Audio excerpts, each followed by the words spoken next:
Olá pessoal, dando sequência ao nosso estudo do eletromagnetismo clássico, hoje nós vamos começar a estudar a corrente elétrica e a resistência. Bem, vamos inicialmente estudar o que é a corrente elétrica. Eu peguei aqui uma animaçãozinha que mostra uma certa rede cristalina, metal, formada por um metal, e que tem lá no seu interior diversos elétrons livres. Bem, esses elétrons, eles se movimentam para todos os lados dentro dessa rede cristalina, dentro desse metal. No entanto, nós não podemos dizer que eles formam uma corrente elétrica. Para que haja uma definição, para que haja uma corrente elétrica no metal, é necessário que o movimento dos elétrons tenha uma certa direção definida. No caso de um metal, se nós não temos um campo elétrico lá dentro do metal, nós temos um movimento totalmente aleatório. Agora, se nós aplicarmos uma diferença de potencial entre as extremidades desse condutor, esses elétrons ainda vão ter um movimento aleatório, no entanto, eles vão ter um gradiente, uma preferência de movimento numa dada direção, como a gente vai ver na próxima animação. Então, um movimento de cargas dentro de um condutor só pode ser chamado de corrente elétrica quando nós temos uma dada direção para esse movimento. Então, nessa animação, nós temos aqui um condutor e nós temos entre as extremidades desse condutor uma diferença de potencial, aqui tendo um potencial maior, aqui nós temos um potencial menor, e esse potencial, essa diferença de potencial, faz com que surja lá dentro do condutor um campo elétrico, e nós sabemos que uma carga submetida a um campo elétrico sente uma força, e se ela sente uma força, ela vai se movimentar nessa região onde existe esse campo elétrico. Nesse caso aqui, a corrente ela é definida como a quantidade de cargas que passam por uma dada seção reta desse condutor num certo intervalo de tempo. Aqui nós temos uma definição para uma carga infinitesimal. Então, a corrente é uma carga infinitesimal que passa por uma dada seção reta de um dado condutor num tempozinho infinitesimal. Ok? Bem, agora que nós temos, então, uma direção específica para que a carga se movimente, nós podemos dizer que nós temos uma dada corrente dentro desse condutor. Observem que quando eu tenho uma diferença de potencial entre as extremidades de um condutor, eu posso ter dois tipos de movimentos de cargas. Eu posso ter cargas positivas se movimentando nessa nossa animação da esquerda para a direita e cargas negativas, que estão representadas em azul aqui, se movimentando da direita para a esquerda. No entanto, quando a gente fala de corrente elétrica, nós adotamos uma convenção. O sentido da corrente elétrica ele é o sentido das cargas positivas. Então, nesse caso aqui, dessa animação, a corrente está nesse sentido aqui, representada por essa setinha aqui. Ok? Então, o movimento dos elétrons no condutor, nós sabemos que os elétrons são as cargas livres dentro de uma rede cristalina, como a gente viu na animação anterior. Mas o movimento dos elétrons, quando nós temos uma diferença de potencial aplicada às extremidades de um condutor, o movimento dos elétrons é contrário ao movimento da corrente, ou à indicação da corrente. Agora, a corrente, pela própria definição, veja, ela é definida a partir de uma grandeza escalar. A corrente ela é uma grandeza escalar, nós vamos ver isso com um pouquinho mais de detalhe daqui a pouco. Ela é uma grandeza escalar, no entanto, ela tem essa particularidade. Ela tem, por convenção, dentro de um condutor, uma dada direção. Ok? Bem, a unidade de corrente, ela vem justamente dessa relação, ela é dada por Coulomb por segundo, e isso recebe um nome especial, que é dado por Ampere. Ok? Essa relaçãozinha aqui, ela nos mostra que nós podemos relacionar a carga que passa por uma dada seção reta de um condutor a partir da integração da corrente. Ok? Então, o que é importante lembrar é que a corrente, se nós estamos falando do movimento dos elétrons, ele é sempre o oposto ao movimento, ao sentido da corrente. E a corrente, ela é um escalar, embora ela tenha sentido, ela é uma grandeza física escalar, ok? Agora, como a corrente ela é definida a partir de cargas, e nós vimos que a carga é uma grandeza física que se conserva, quando nós estudamos cargas lá no primeiro capítulo, nós podemos dizer que também a corrente ela se conserva. Mas como que isso acontece na prática? Bem, nós vamos ver quando nós estudarmos circuito, um pouquinho mais para frente, uma lei chamada lei de Kirchhoff. Essa lei de Kirchhoff ela tem uma chamada lei dos nós. Então, quando você pega esse pontinho A aqui nesse circuito, nós temos aqui 3 condutores. Um condutor que vem para cá, um outro condutor que vem para cá e um outro condutor que vem para cá. Então, nesse desenhozinho, o ponto A é chamado de nó, e nós temos então aqui uma corrente que nós podemos pensar como um movimento de cargas, né? É mais fácil pensar, se formos pegar o sentido da corrente, no movimento de cargas positivas. Então nós temos várias cargas positivas vindo na direção de A, e quando elas chegam aqui há uma divisão das correntes, né? Ou seja, há uma divisão da quantidade de cargas que chega em A. E a lei de Kirchhoff, ou a lei dos nós, nos garante que a corrente, essa corrente que chega no nó, é a soma das correntes que saem do nó. Não é? A gente vai ver isso com mais calma quando estudarmos circuitos, mas o importante é que a grandeza física corrente ela é uma grandeza escalar e ela é sempre conservada. O fato dela ser escalar mostra, por exemplo, que não importa o sentido aqui, ou melhor dizendo, não importa a forma aqui do nosso condutor, né? As correntes serão sempre as mesmas, né? Elas não são vetoriais, ok? Bom, quando nós estudarmos circuitos, né, nós vamos ver uma coisa parecida com isso aqui, não é? O que é isso? É como é que as correntes ou o movimento das cargas ali dentro de um dado circuito realiza algum tipo de trabalho dentro do circuito. Então aqui o que nós temos? Nós temos um circuito no qual existe uma bateria, esse polo aqui é o polo positivo da bateria, portanto é o polo de maior potencial, esse aqui é o polo de menor potencial, e o fato desse circuito ter uma corrente faz com que a gente possa realizar um dado trabalho. Nesse caso aqui o trabalho é simplesmente acender uma lâmpada, ok?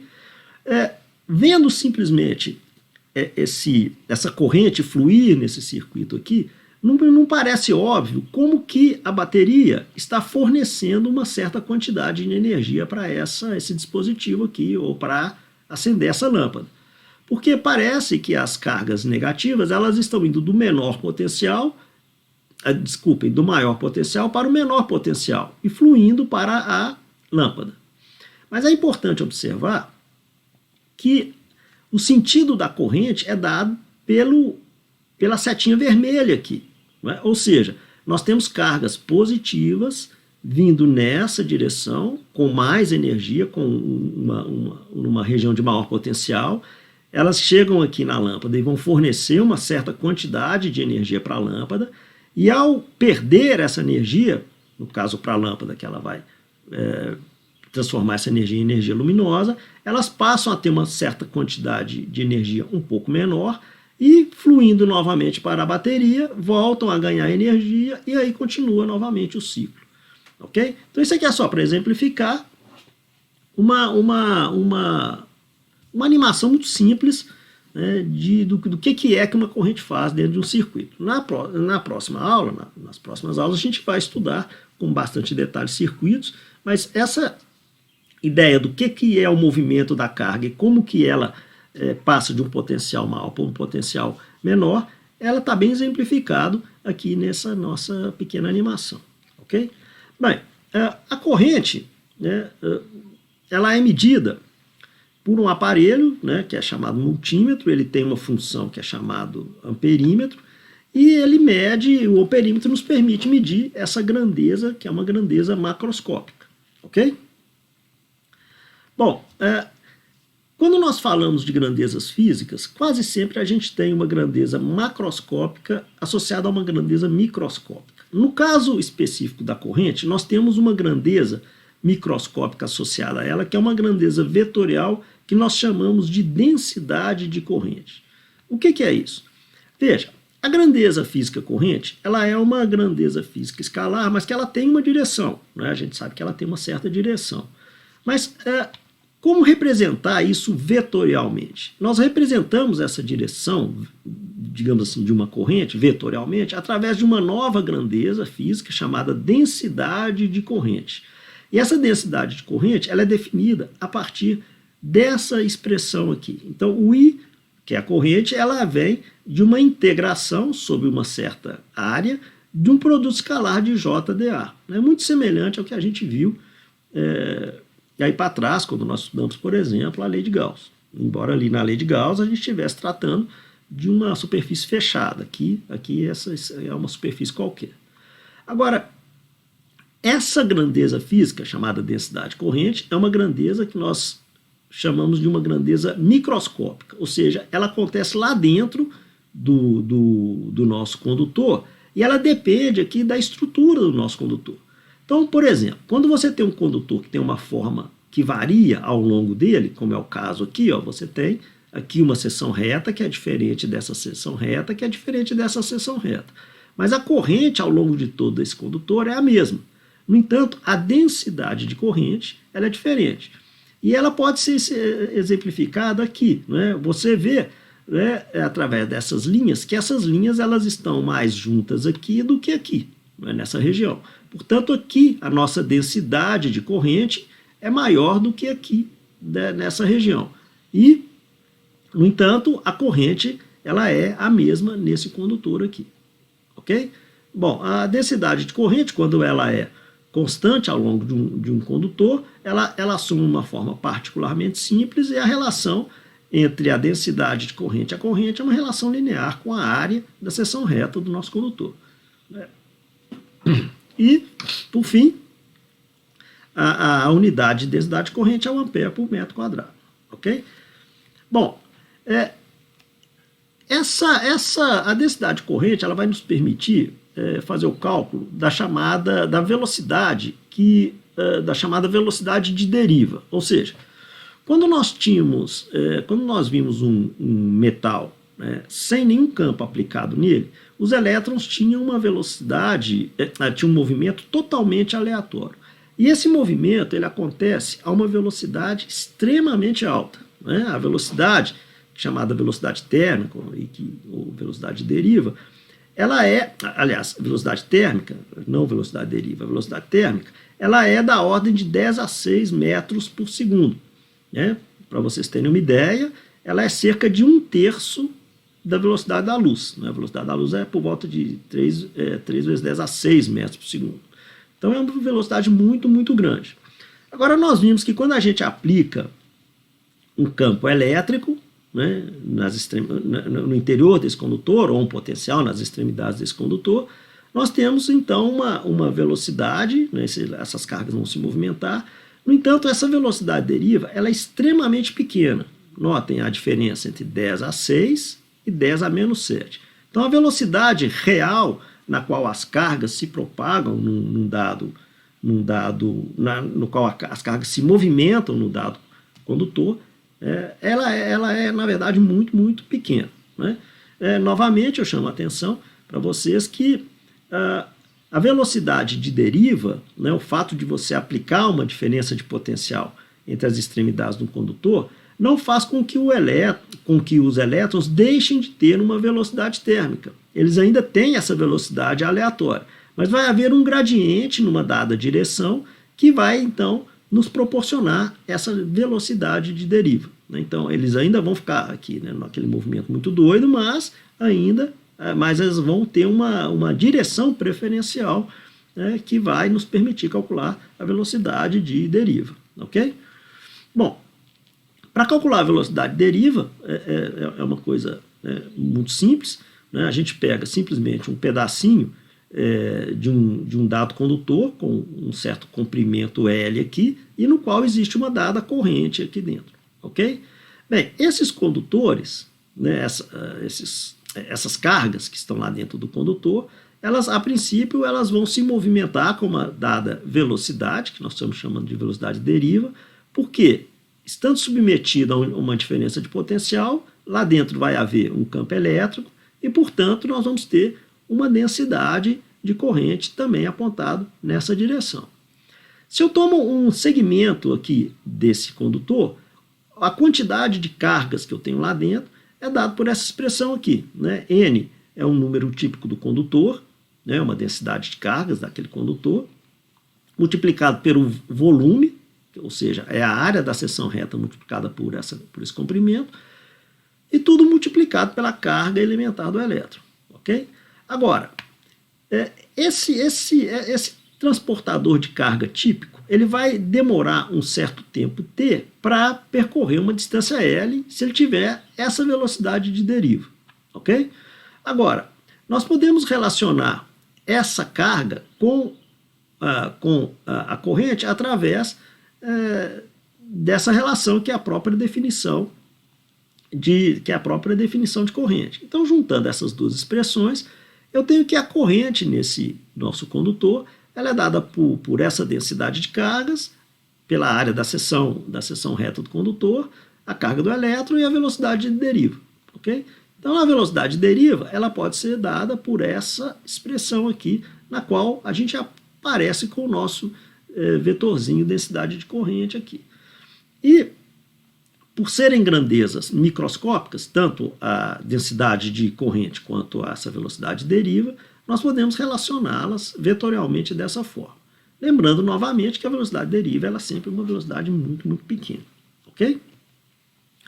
Bem, agora eu gostaria de fazer um exemplozinho aqui, né, sobre como calcular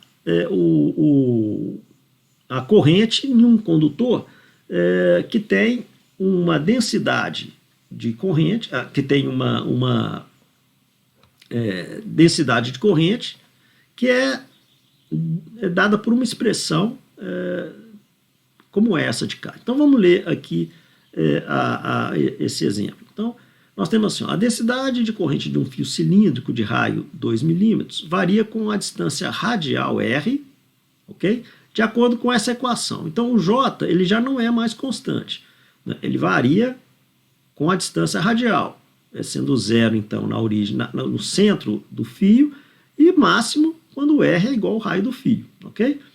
Então a pergunta é, qual é a corrente na parte externa do fio? Ou seja, qual que é a corrente quando R é igual a 2 milímetros, né?